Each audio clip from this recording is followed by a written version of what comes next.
পোস্তটা ঢাললাম, এই যে কাঁচা লঙ্কা দিলাম, একটু জল দিলাম,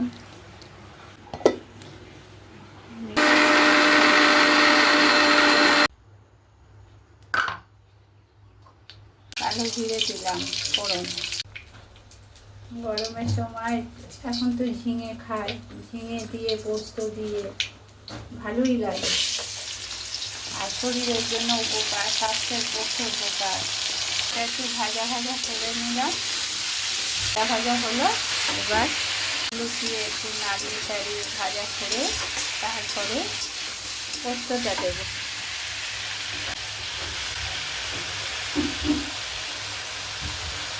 পোস্ত বাটাটা দিয়ে দেবো, দিয়ে নিয়ে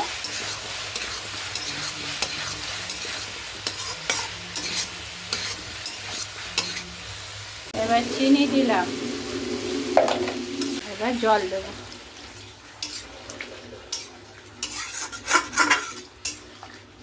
শুকনো মাখা মাখা হলে নুন মিষ্টি দেখে নামাবো।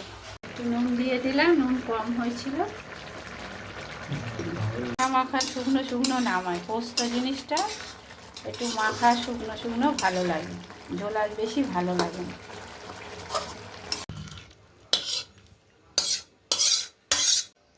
তৈরি হয়ে গেল ঝিঙে আলু পোস্ত।